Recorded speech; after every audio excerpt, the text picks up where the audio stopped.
Amém, Senhor. Amém. Olá você, boa noite. Que bom ter você mais uma vez aqui com a gente. Feliz também rever cada um de vocês que estão aqui pessoalmente nesse momento especial. Se você ainda não sabe, você está assistindo o programa Viva uma Experiência Real, que é gravado aqui na Nova Semente, uma comunidade adventista do sétimo dia que existe para que juntos possamos, semana após semana, viver uma experiência real com Deus.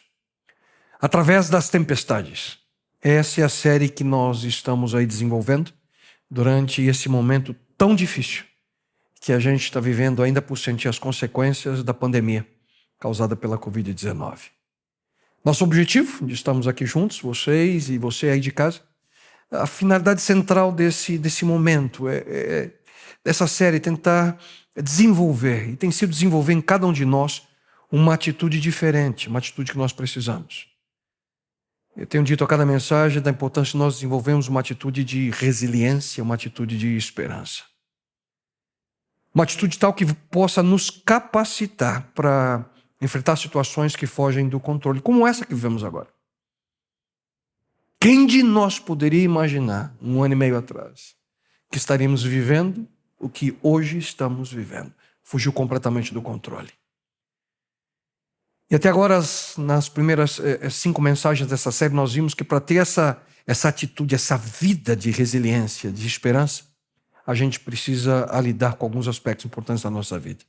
A gente viu no comecinho como lidar com as distrações da vida. Como que as distrações da vida, elas de certa forma são barreiras, são obstáculos para a gente entender a vontade de Deus e principalmente elas causam preocupação na gente, elas causam ansiedade. Como vencê-las? Na segunda mensagem, em seguida nós falamos sobre como lidar com um dom, um presente que Deus nos dá, que é o nosso tempo.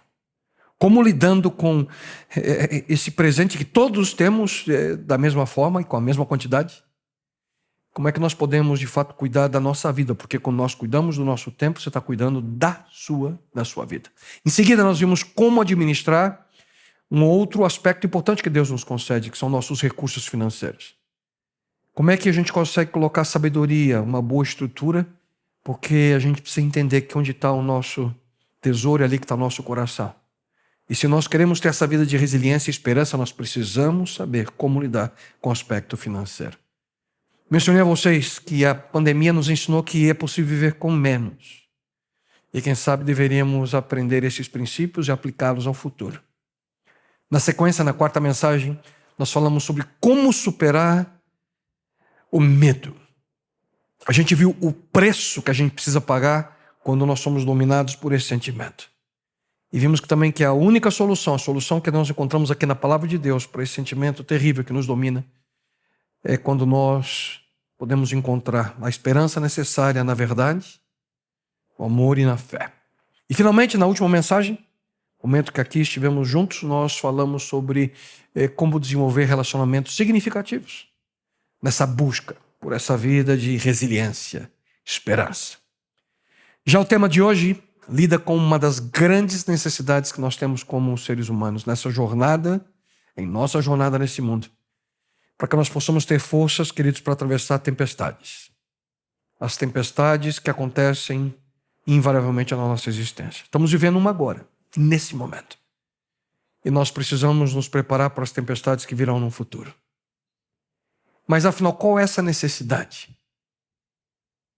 De maneira tão simples é compreender qual é a vontade do Criador para a minha vida.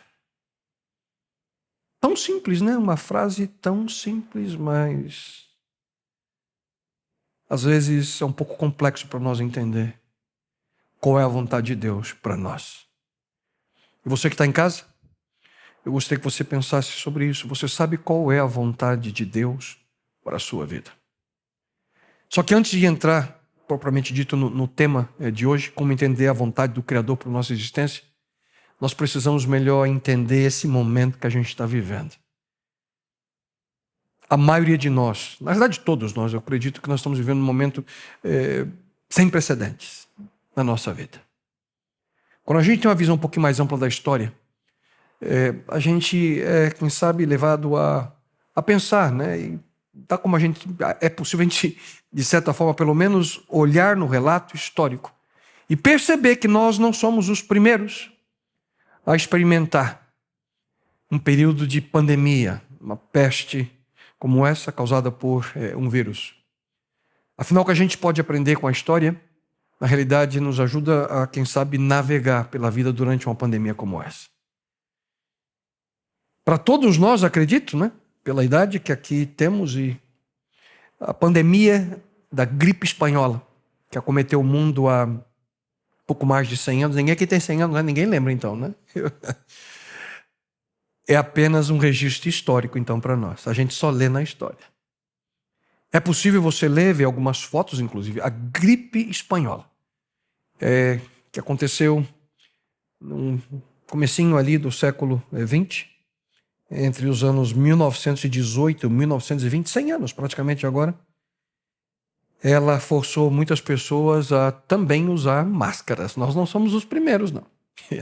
Interessante é que eu fui atrás aí, lendo, buscando informação sobre a gripe espanhola, e vi diversas fotos de pessoas com máscaras, adultos e crianças. Bem parecido com a gente hoje, igualzinho, sobre o rosto. O vírus da gripe espanhola, que infectou 500 milhões de pessoas. Cerca de 1/3 da população mundial na época. E ela veio em 4 ondas. A gente fala das ondas, né, da waves que estamos vivendo agora da Covid. A gripe espanhola veio em 4 ondas. E estima-se que mais de 50 milhões de pessoas perderam a sua vida. Um momento triste na história humana. Mas com o passar do tempo, a gente começa a se acostumar com aquilo que a gente desenvolve. A gente tem aí, de certa forma, a gente começa a confiar nos avanços da medicina, da tecnologia. E, obviamente, a gente confia que aquilo que desenvolvemos vai garantir a salvação da vida de milhões de pessoas. Só que nós não tínhamos na nossa memória hoje, uma época em que uma doença paralisou o mundo de maneira quase que completa. Nenhum de nós passou por isso antes. O mundo parou. O mundo parou. Ficamos presos dentro de casa, sem possibilidade de trabalhar como trabalhávamos antes, sem possibilidade de ter liberdade de ir e vir como tínhamos antes. E quando paramos para pensar no momento que a gente está vivendo agora, e aqui vem um ponto que eu quero que você reflita comigo. Como a prática da religião, ouça, sempre existiu ao longo da história, não é de se surpreender que as reflexões sobre pandemias invariavelmente levam a Deus. E muitas vezes começa com Ele na realidade. Pragas, doenças, em tal escala como a gente vê agora, elas têm até uma perspectiva como que bíblica.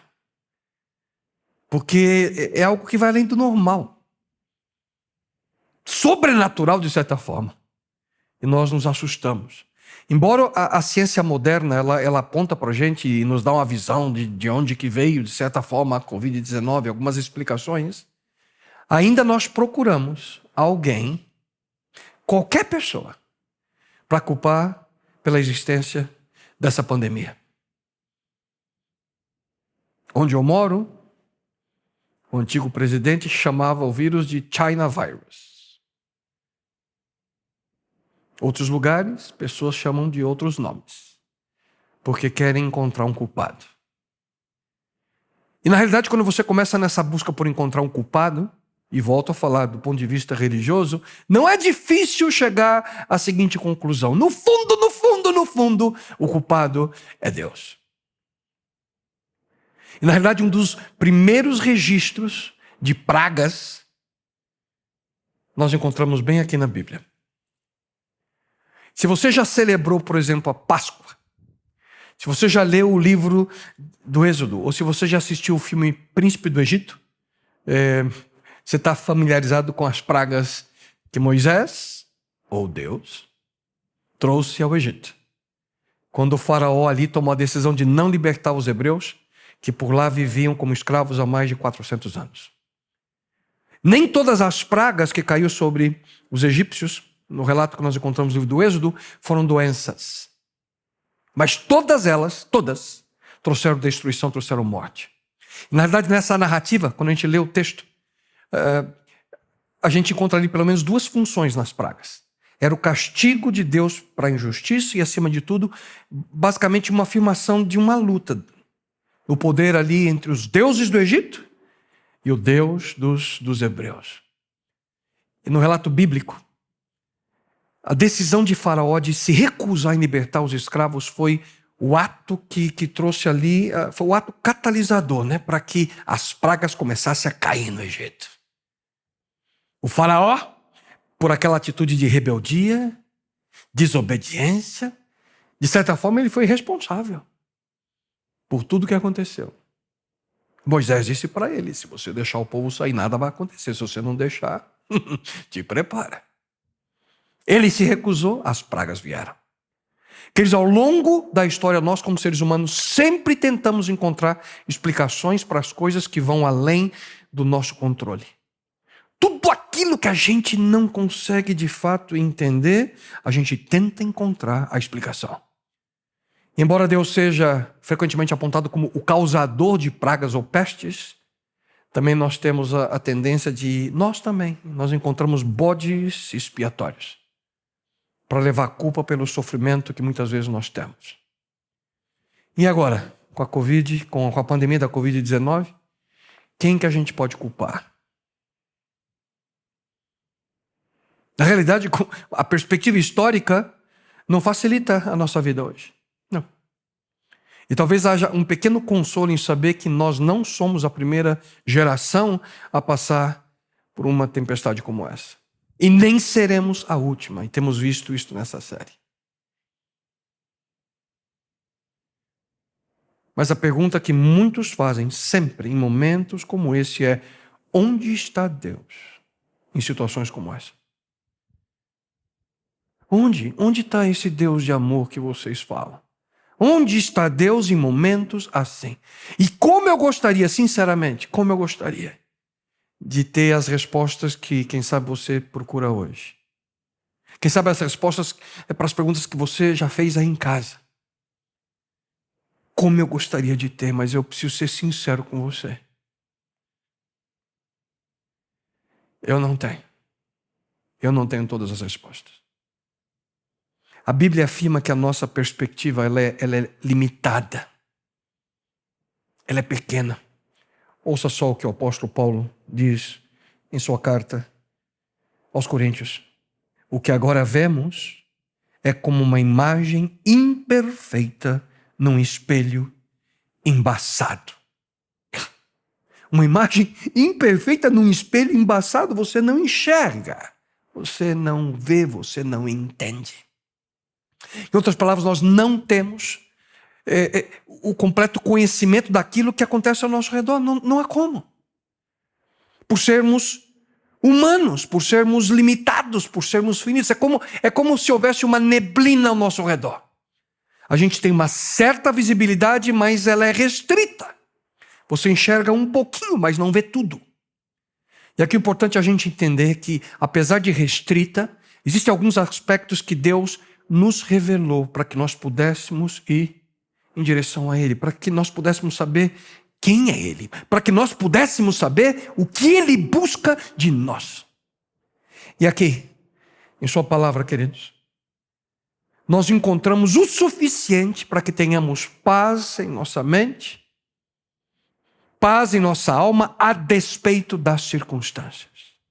Então, quando eu digo para você que eu não tenho as respostas para tudo, mas eu posso dizer a você que eu tenho as respostas a mim, suficientes para me viver em fé e por fé no Criador. O apóstolo Paulo ele também escreveu, ouça com atenção. Ele diz: ora, o Senhor da paz, Ele mesmo vos dê continuamente a paz em todas as circunstâncias. E eu creio nisso. Um Deus que nos dá continuamente paz em todas as circunstâncias, não apenas naquelas que eu entendo, mas em todas. Em todas. Alguns anos atrás, a gente fez uma viagem como família. E estamos regressando para casa, vindo de Nova York para Michigan, de carro, dirigindo. E eu confesso a vocês que eu nunca passei por uma experiência como aquela. Estamos chegando no estado de Michigan e é uma região dos Estados Unidos com muitas tempestades. A gente chama de thunderstorms, são terríveis. O tempo fecha, de dia parece noite. É o momento que quando você, de repente, você escuta um barulho no seu celular, é uma advertência, em que na região pode ter tornado e relâmpagos, é assustador. E estamos dentro do carro, uma pista grande até, de repente o tempo foi fechando, foi ficando cada vez mais escuro, os relâmpagos, uma tremenda de uma tempestade. E ali você fica na dúvida, com as crianças no carro, a Nereida, paro ou não? O problema é que os caminhões geralmente não param. E se você para no acostamento, sabe aquele negócio que a gente fala? Vou parar no acostamento para esperar, você está correndo risco de vida, porque se alguém perde o controle, um acidente terrível pode acontecer, e muito já aconteceu. Então eu falei assim, eu não vou parar aqui, não tem condições, eu preciso chegar num posto, numa cidade ou numa saída, não posso parar na pista. E continuei andando. A visibilidade eu nunca passei por aquilo, praticamente zero, não dá para ver nada. O vento e o medo de estarmos indo em direção, quem sabe, a um tornado, não sei o que, não podia ver nada.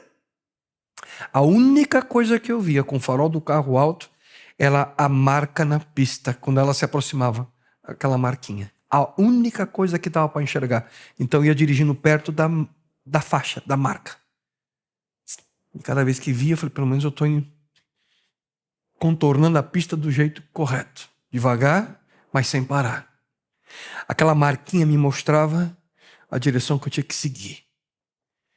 Queridos, há momentos na nossa vida que a gente não tem a visão completa e apesar de não conseguir enxergar, apesar de parecer que a visibilidade é zero, a gente não tem as respostas que a gente busca. E esse momento que a gente vive agora é um momento como esse. É como se nós tivéssemos zero de visibilidade. O que vai ser do futuro? Eu escuto muitas vezes, você já escutou o tal do novo normal. O que é esse novo normal que o pessoal fala? Queridos, em situações como essa, nós não temos a visibilidade, a visão periférica para saber o que está acontecendo. Não tem resposta para tudo. Mas existem algumas verdades que Deus apresenta aqui em sua palavra, que são como essas marcas. Marcas que nos guiam. Marcas que nos dirigem. Marcas que de certa forma te ajudam, ao menos, saber em que direção você deve caminhar. E se você mantém seus olhos fixos nessas marcas, como aquelas marcas na pista, a gente pode chegar ao destino final. Sabe como? Com a resiliência e esperança no nosso coração. Quais são essas marcas? Quais são os sinais que a gente precisa seguir quando nós passamos por tempestades como essa que a gente está vivendo hoje, agora? Do que a gente precisa sempre se lembrar para não apenas entender, mas praticar a vontade de Deus na nossa vida? Na verdade, no livro de Provérbios, o homem mais sábio que já viveu, Salomão, ele escreveu o seguinte. Ele disse: há caminho que parece certo ao homem, mas no final conduz à morte. Portanto, nem tudo que vem na nossa mente, aquilo que a gente escuta, a informação que a gente recebe, é a vontade de Deus. Outro aspecto importante nesse reconhecimento é que o mal também tenta nos guiar. A gente vive hoje um conflito de informação. A Bíblia também afirma: tão certo como a justiça conduz para a vida, assim o que segue o mal para a sua morte o faz. É claro aqui, há muita gente que segue o mal, não a vontade de Deus. Essa é a consequência de seguir a vontade contrária à vontade do Senhor. E muitas vezes nós somos expostos a sons, nós somos expostos a imagens, nós somos expostos a textos, sugestões que afetam a nossa mente. Na realidade, hoje, na revolução de comunicação que vivemos no século XXI, Cada um de vocês tem um pedacinho de metal com vidro no seu bolso que o dia inteiro está influenciando a sua mente. E muita gente hoje, ao receber tanta informação, acham que o que estão fazendo, as decisões que estão tomando na sua vida, é o caminho correto.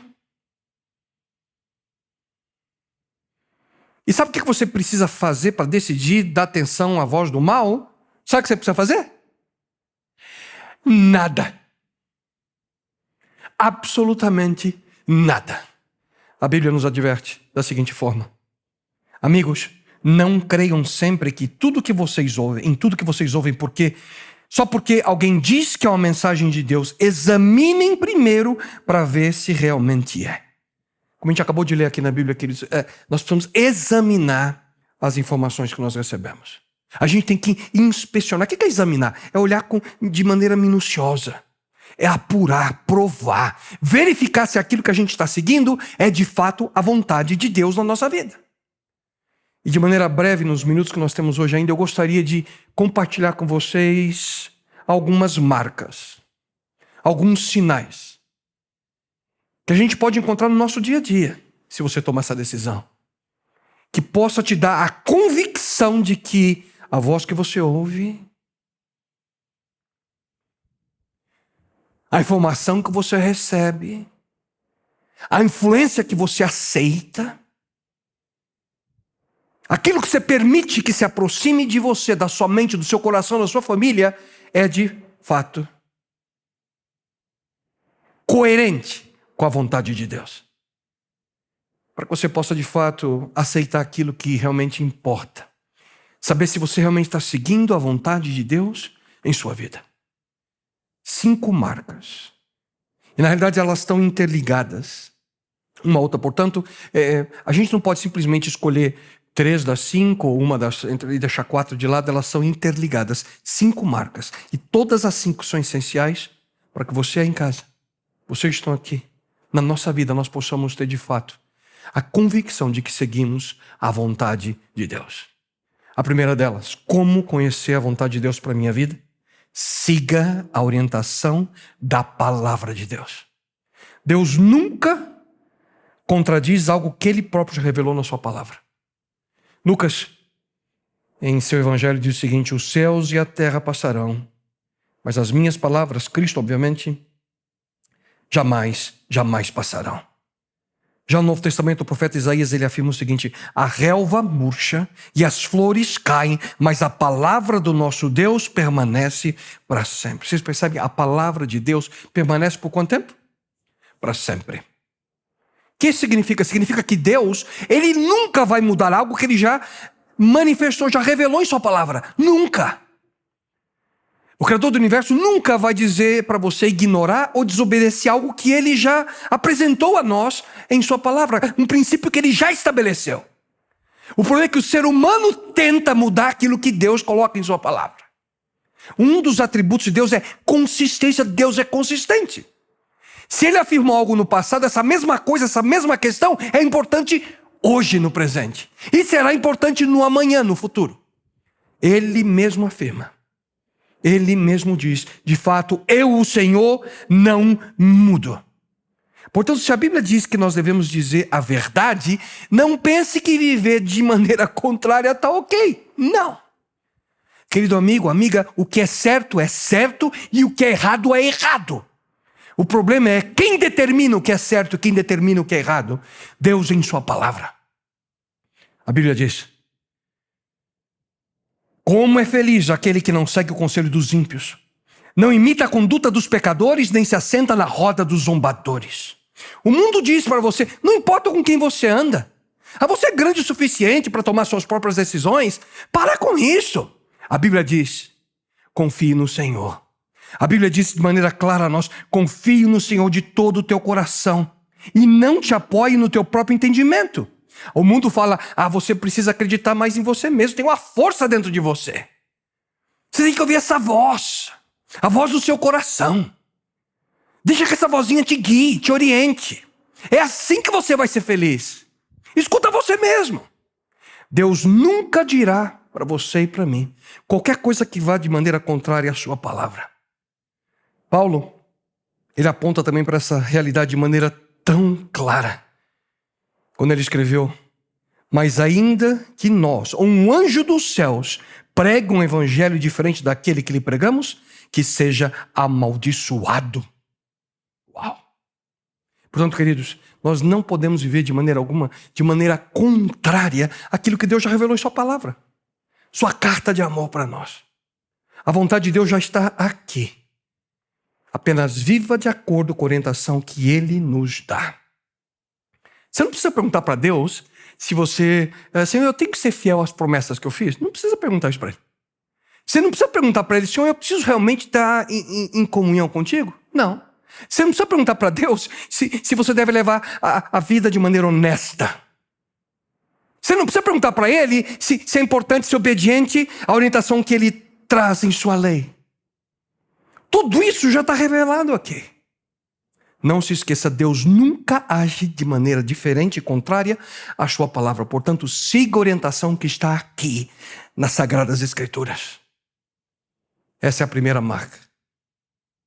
A segunda é que ao buscar conhecer a vontade de Deus, descubra ou desenvolva uma atitude como a de Cristo.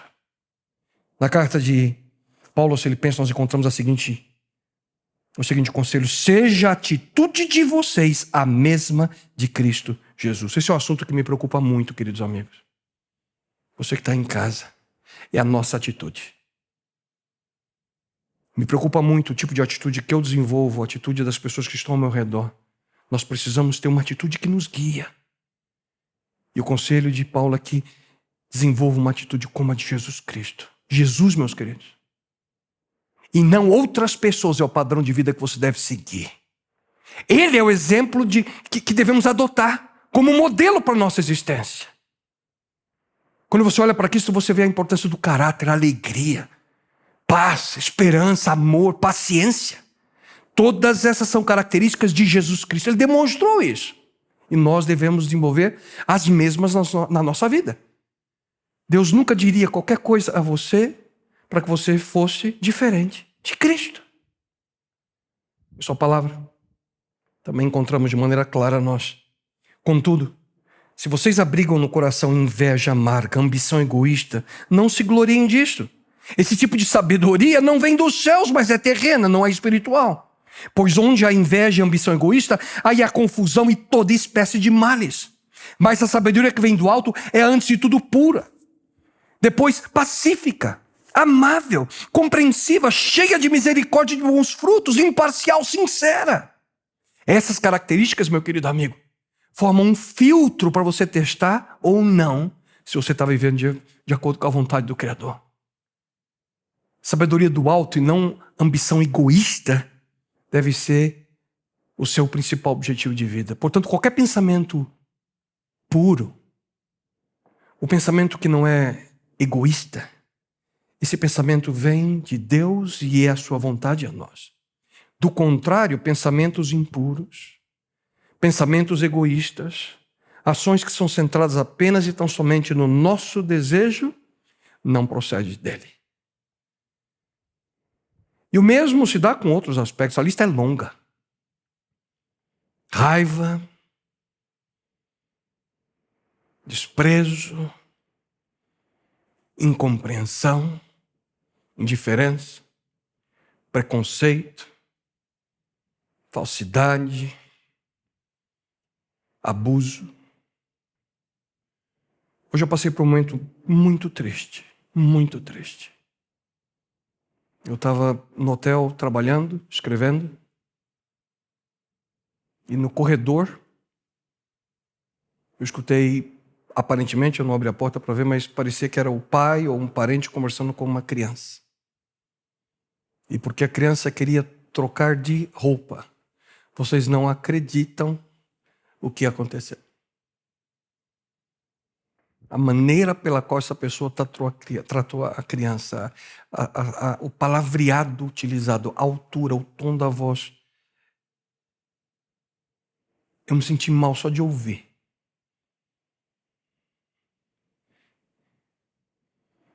fiquei pensando, me senti mal porque às vezes a gente tem a tendência de elevar um pouquinho o tom da nossa voz para falar com pessoas que amamos.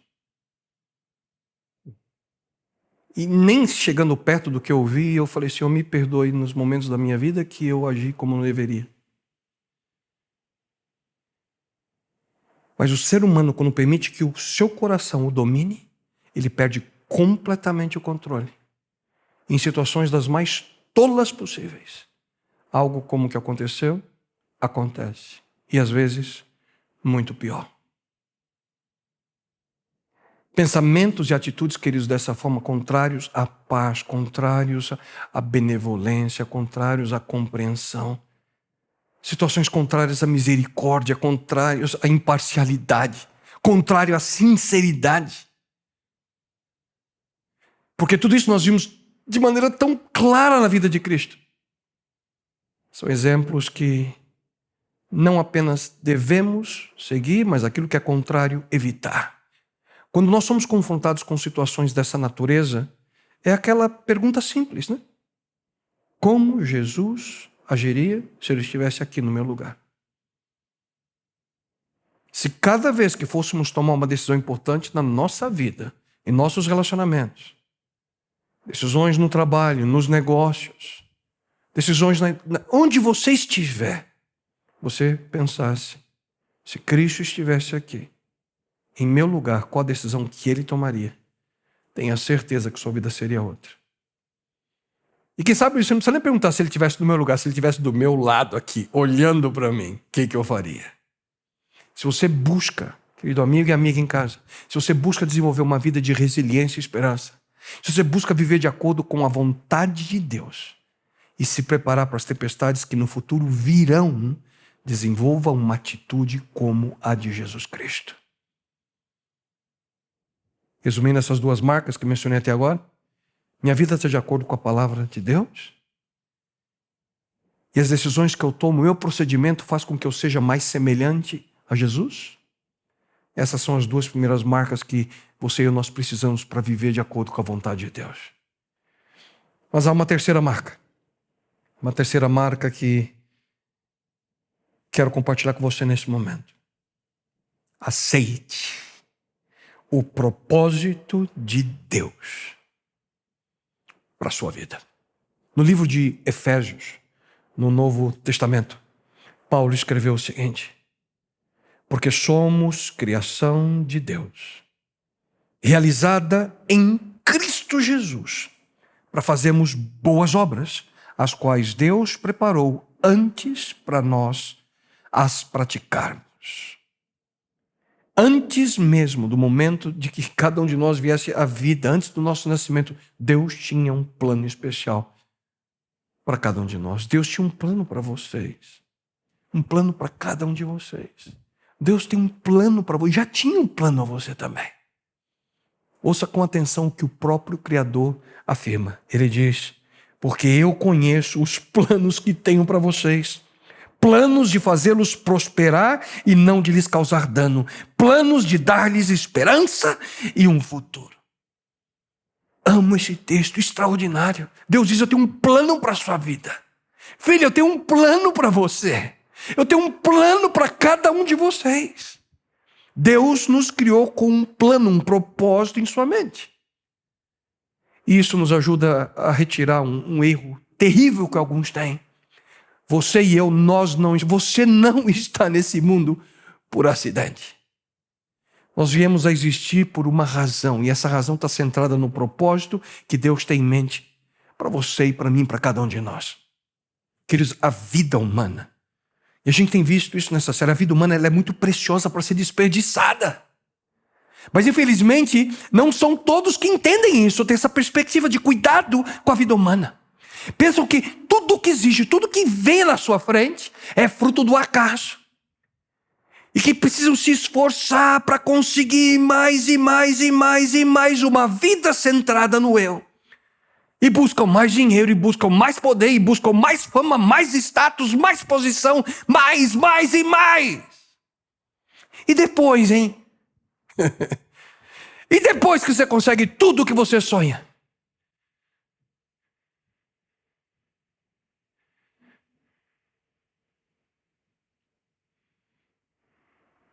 E na morte, o que você deixa?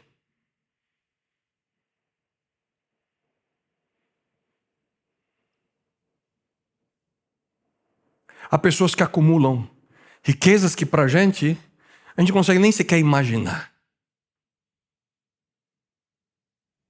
A gente não fala mais em milhões, né? No passado a gente fala dos milionários, esquece os milionários. O problema agora são com os bilionários, né? E queridos, nós não estamos longe do tempo, do momento que nós vamos ver os primeiros trilionários. Se aproxima. Se aproxima. E quando uma pessoa dessa morre, sabe quanto que ele deixa? Tudo. Tudo. Aí você fala, mas vai ficar tudo com a família dele. Se vão e deixam tudo. Porque a gente sai desse mundo como chega. Como nós partimos, como chegamos, queridos. Deixamos tudo. Portanto, prestem muita atenção naquilo que Deus nos aconselha no livro de Efésios. Sejam cuidadosos no seu modo de proceder. Os dias atuais são difíceis. Não sejam insensatos, sejam sábios. Aproveitem ao máximo cada oportunidade que tiverem de fazer o bem. Não procedam imprudentemente, mas procurem descobrir e fazer o que o Senhor quer que vocês façam. Procure descobrir e fazer o que o Criador quer que vocês façam. Vocês percebem? O texto diz, sejam cuidadosos. O que é o contrário de ser cuidadoso? É ser negligente, né? Desatento.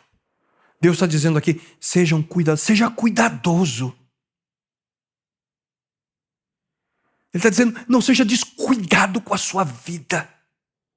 Deus está dizendo para você, não desperdice aquilo que eu te dei, esse dom precioso. Deus diz, não joga a sua vida pelo ralo.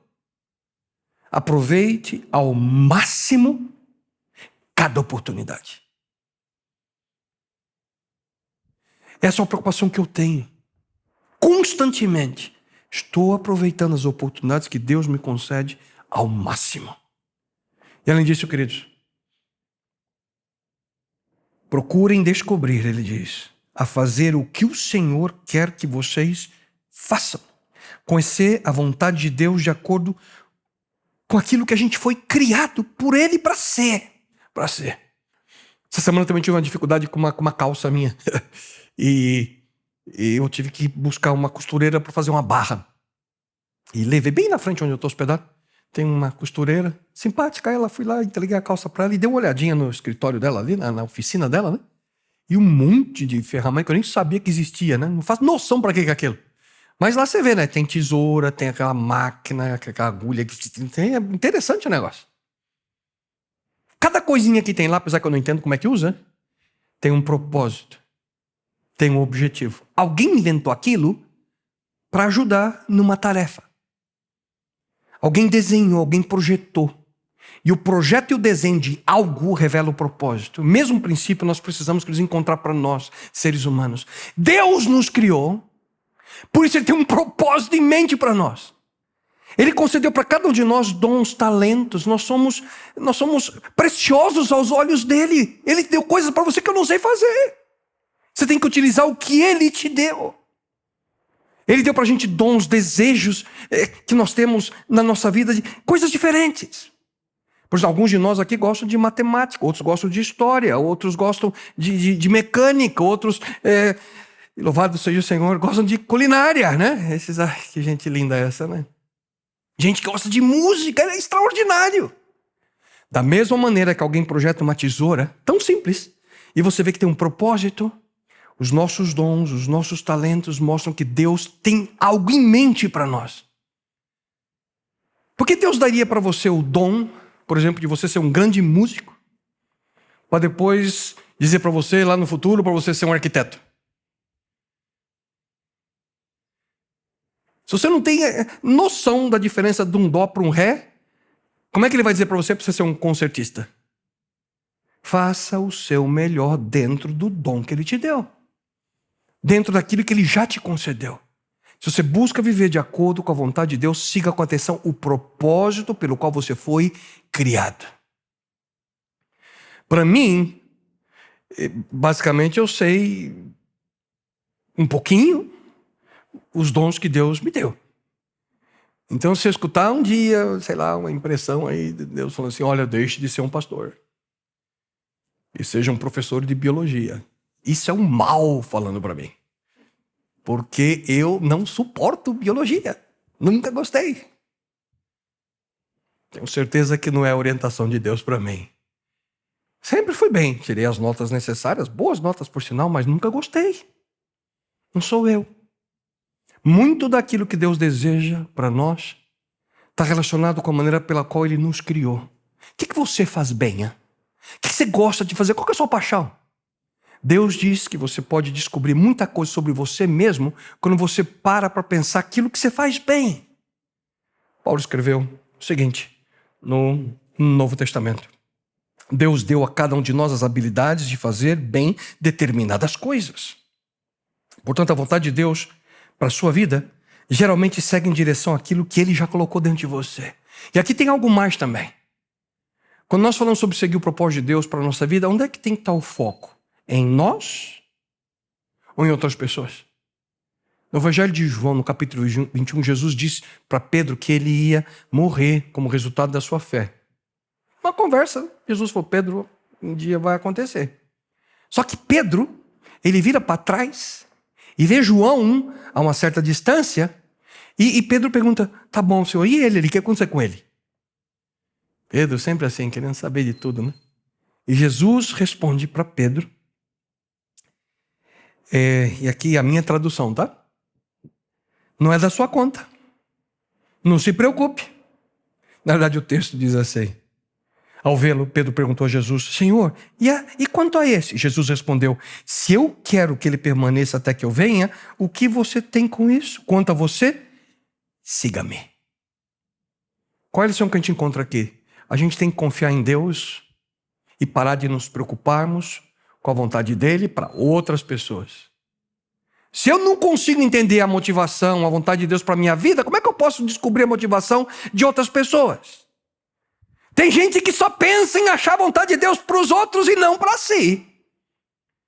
Quando a gente busca entender e viver o que Deus deseja para a nossa vida, você precisa prestar atenção naquilo que Ele diz para você. Para você. Tem uns que só querem saber o que Deus diz para a esposa, o que Deus diz para o filho e se esquece. Pergunte para si mesmo, essa é a vontade de Deus para a minha vida?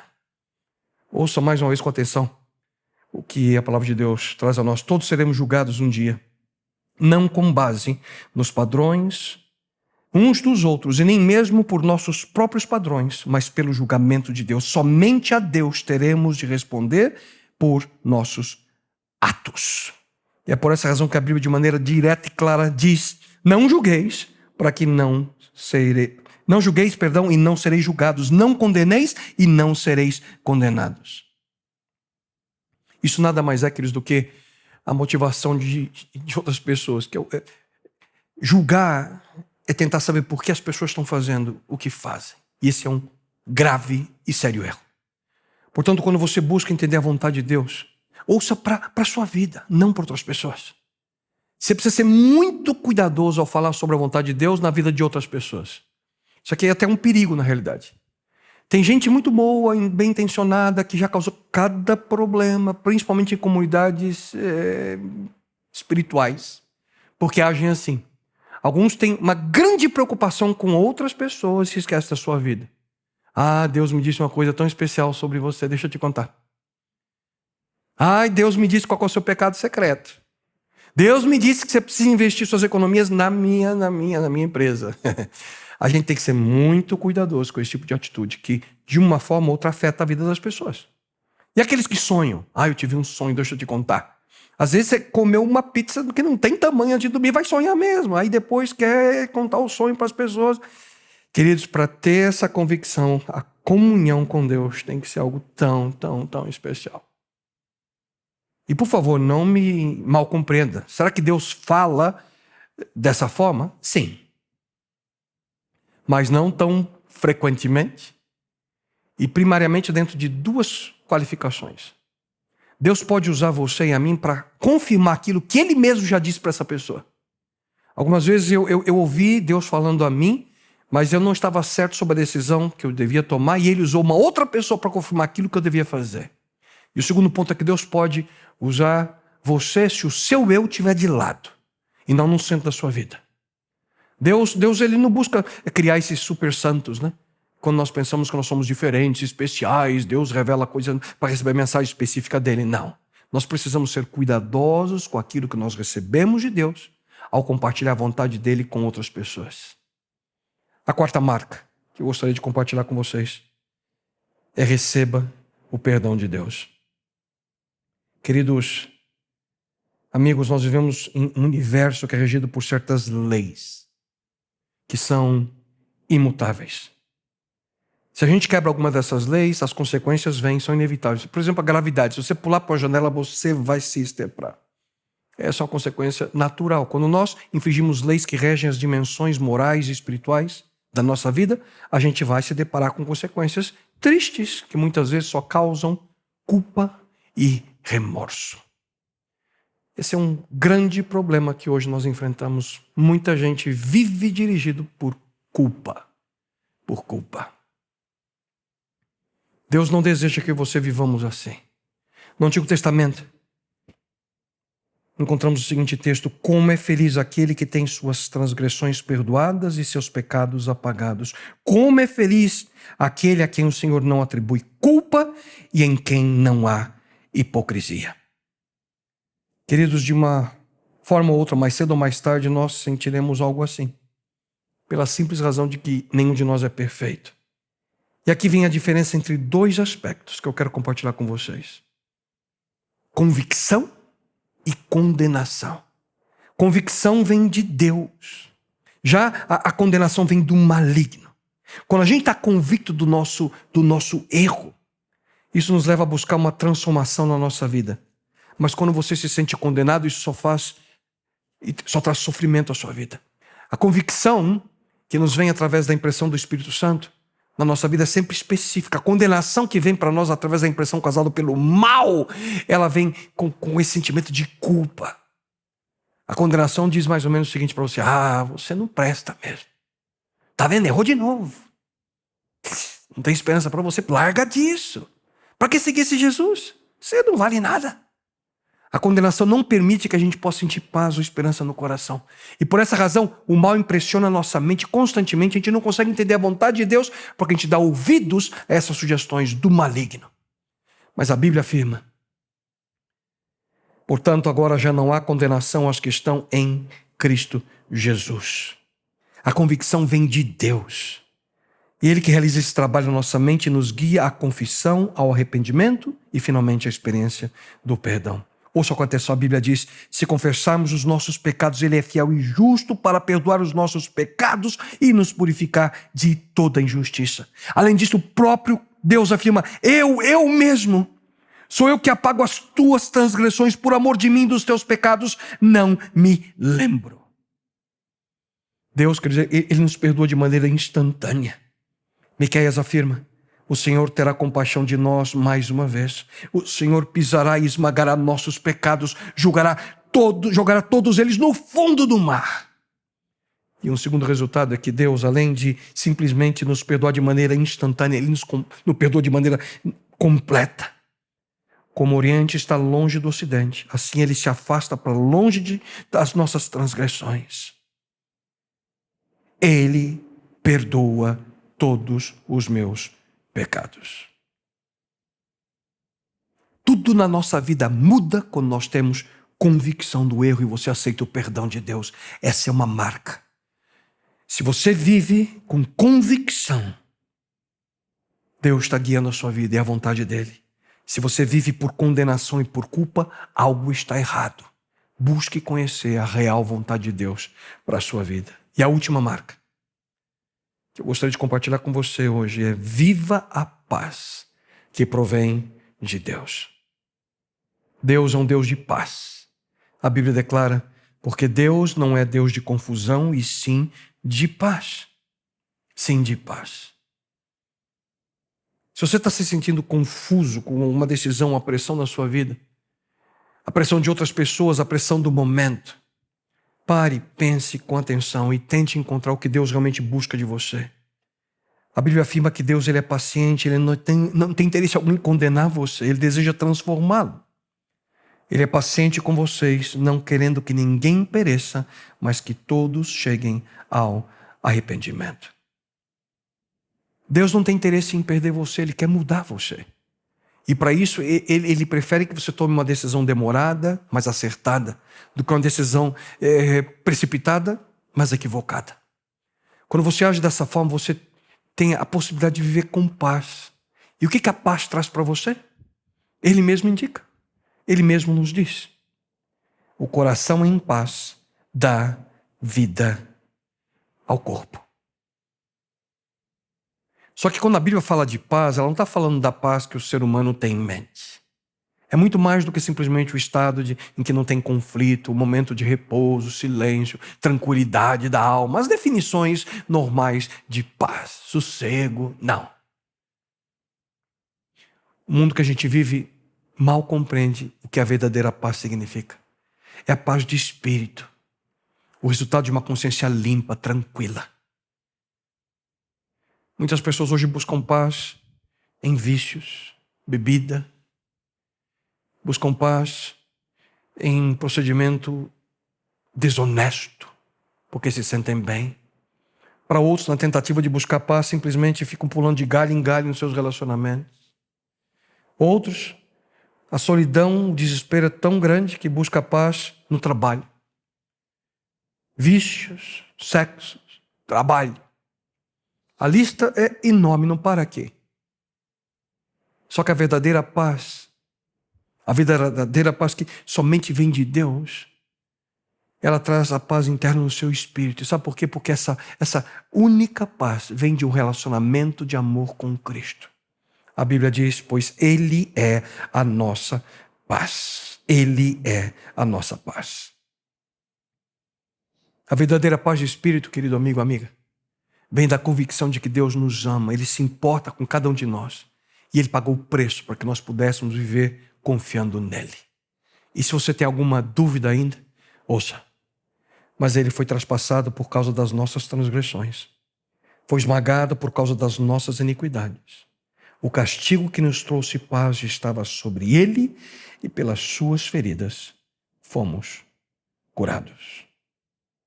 A verdadeira paz de espírito vem quando a gente vive de acordo com sua palavra, sua vontade, seus propósitos, a nossa existência, independentemente das circunstâncias ao nosso redor, com ou sem pandemia, com ou sem tempestades, com ou sem dificuldades.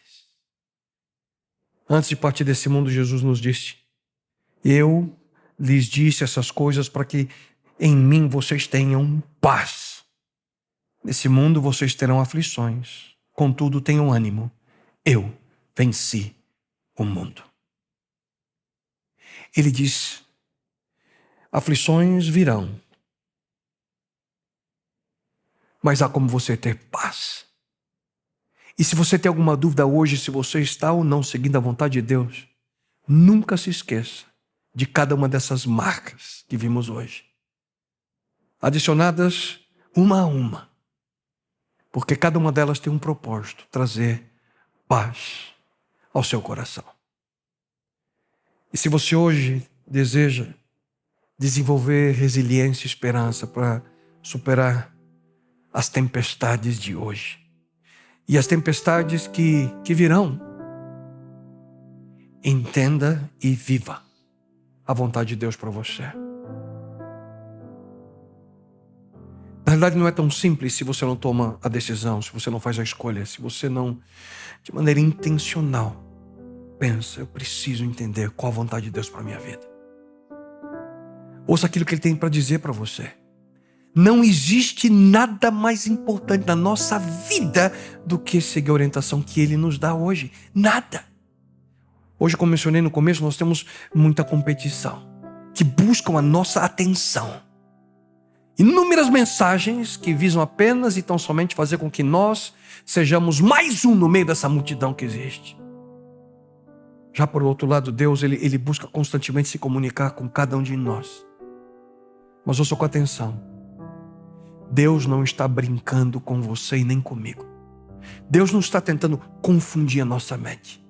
Ele apenas deseja que eu e você possamos aprender a reconhecer as mensagens que Ele nos dá e compreender de maneira definitiva qual é a vontade dEle para a nossa vida. E se hoje, você que está aqui, você que está em casa, se hoje você deseja estar preparado para as tempestades que ainda virão,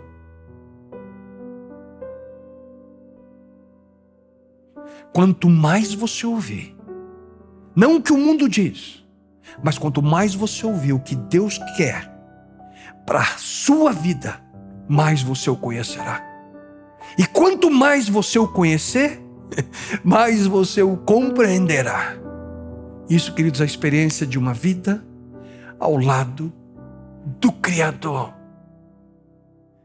A única vida que pode trazer resiliência e esperança diante de toda e qualquer tempestade. Então, não quer você hoje decidir viver de acordo com a vontade dEle para a sua vida? O momento é esse. A hora é agora. E a decisão é sua. Grande Deus, Pai eterno, Criador desse universo, Senhor, são em momentos como este, momentos em que somos confrontados com, quem sabe, os caminhos que ora tomamos em nossa vida. Momentos que somos confrontados pelas decisões que temos tomado no nosso dia a dia.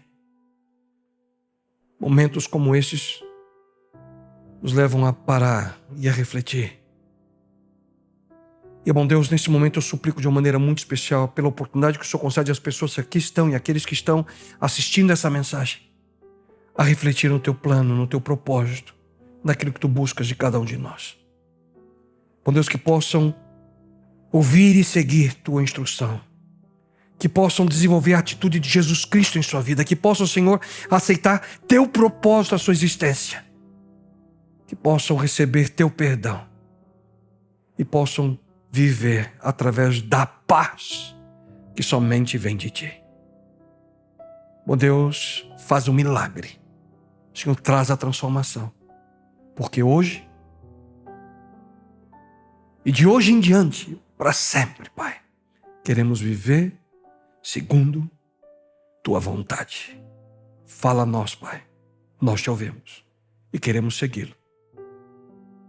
E esse milagre, a bênção e a transformação, suplicamos a Ti, em nome dEle, a razão da nossa existência, Teu Filho e nosso Salvador, Jesus. E no nome dEle oramos, Pai. Amém. Amém, Senhor. Amém, Pai. Amém.